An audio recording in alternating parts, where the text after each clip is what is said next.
All right, welcome everybody here. Another edition of talking about looks like Mick Jagger or something, heart surgery. But no, today we're actually going to be talking about Game of Thrones fan petition to do a do-over. This is huge. Like, okay, now for me, I'm like, you guys want to do a do-over? Like how? Spoilers. I was completely satisfied with the last episode. Season's not even over yet, and they're already calling for a do-over. Like, what the? This is some new stuff. Like, I'm not used to this new stuff here. So, season's not even over. They're calling for a do-over. They're unhappy. Let's see what they're unhappy about. Okay, it's 300,000 people signed this. Okay, DB Wise, target petition, asserts a pair. Shepherd, no source material. Incompetent writers, no source material. Moved away from the books. Yeah, they did move away from the book with this old Azor High, and it's supposed to be one of the Targaryens, and I don't know what the heck. There's some. I didn't read the books. I just watch YouTube, so I can't really I can't really get into that part of it. I'm just talking about how I feel about this I'm reacting to people reacting to Game of Thrones. This is how first world our problems are here. I'm reacting to reactions. So let me get this straight. The online petition, which started and changed our remake Game of Thrones season 8 competent writers. Okay, they want it. Okay, so this has happened on what is it? Reddit. Too strong. Where did I see that? Anyways, the petition was created in Monday's episode, The Bells, which drew strong negative reactions from fans online. Okay. Daenerys blew up, telegraphed, cities ruined beyond repair. 15,000 signatures Wednesday, Thursday. Woo! Now that's some numbers. That's a tell a friend kind of number here. You go from 15 to 30,000. Yeah, people were definitely telling their friends overnight.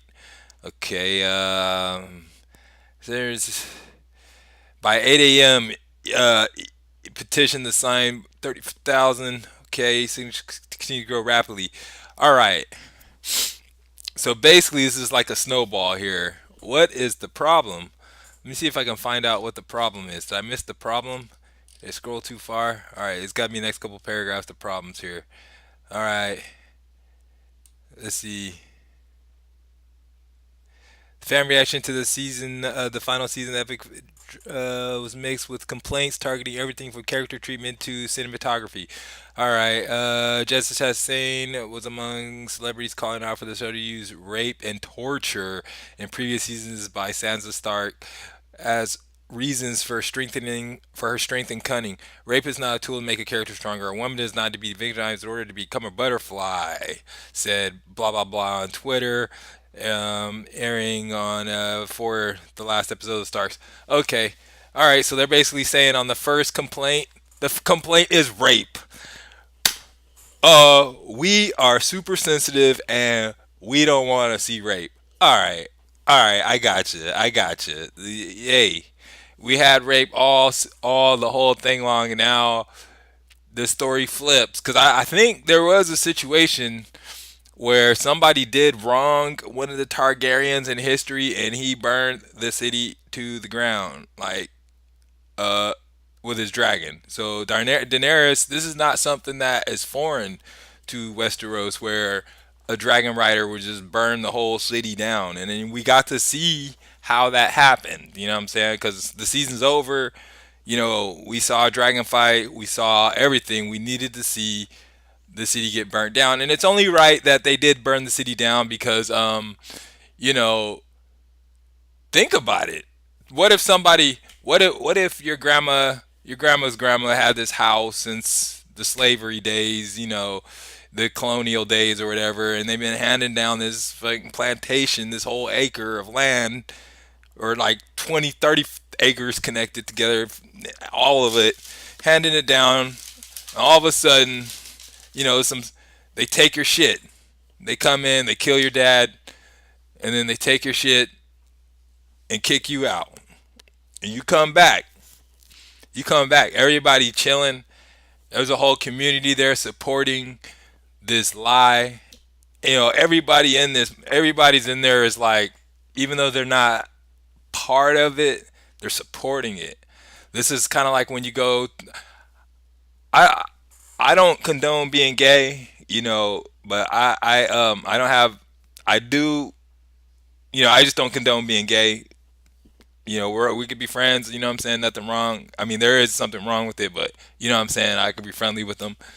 But so this is a situation where basically you have like when you have a gay parade. A lot of people go to a gay parade, but they may not be gay.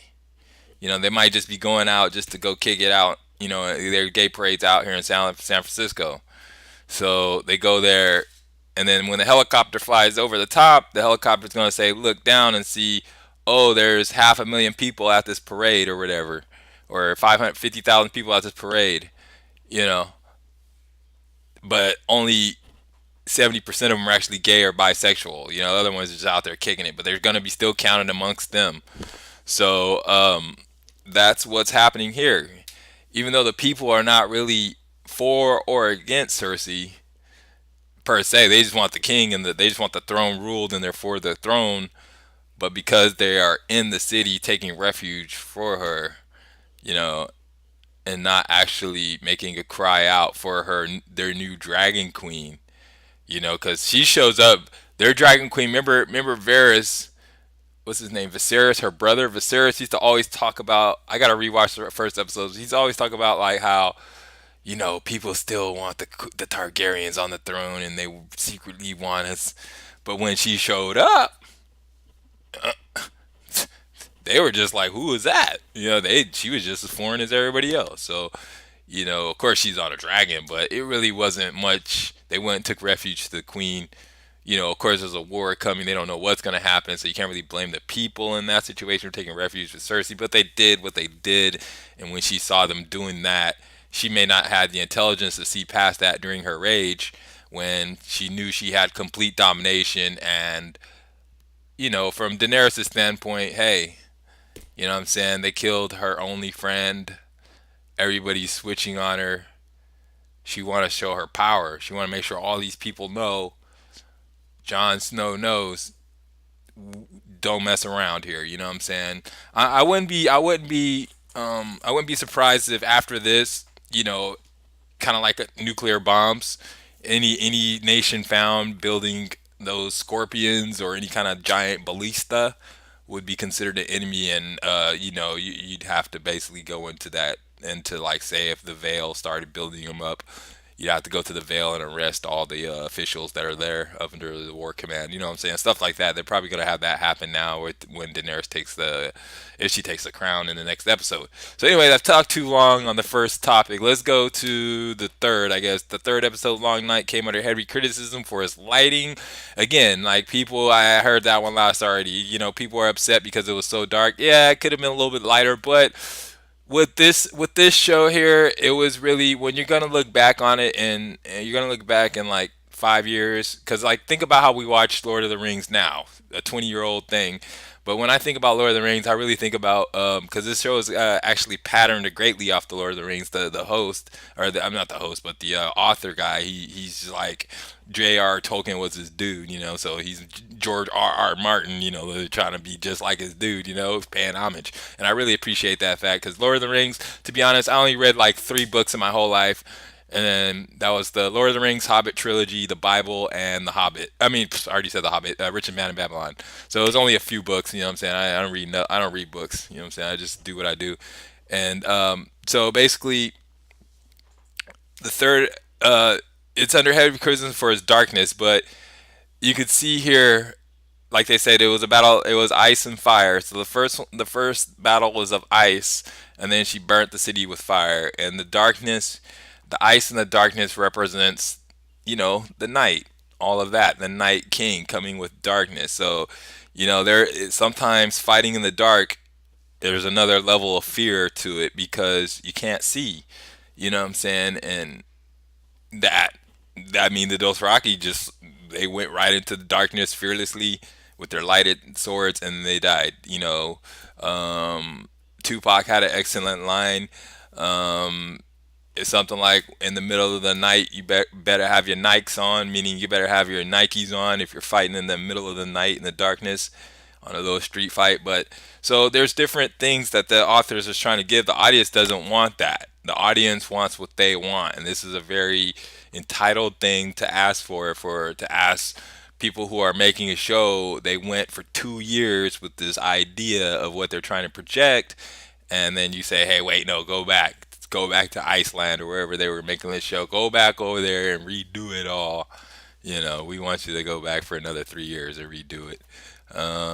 Now, and then third episode, online backlash, unlikely to phase HBO. However, given the massive viewing figures, given the massive viewing figures the show continues to generate, The Bell scored the highest rating in the show's history at 12.5 million viewers.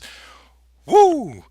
And by 18 million across all. Ooh, regardless, the negative impact or negative reaction to the episode numbers seem to be sure surpass the season show finale, which airs. Numbers sure to be surpassed. Yeah, the show finale. Uh, I mean, maybe it's hard to say because you know what they're saying is going to be the final episode is the scouring of the shower, the scouring of the Shire.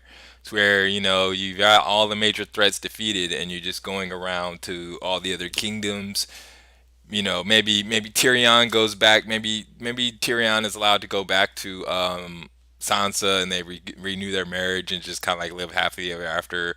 And then Jon and Daenerys, uh, get married and figure this shit out, how they're gonna rule on the throne. I really see it. I see the best thing is just put Daenerys on the throne. Jon don't want it anyways. Put her on the throne and have him stand aside. The wars are over. They no longer need a great warrior of himself. So he's done. He's just there for rational support.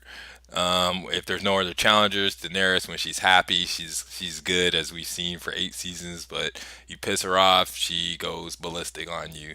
And hey, I mean, that's nothing wrong. You know what I'm saying? So I wish that could happen. That's what I would really like to happen. That would solve everything.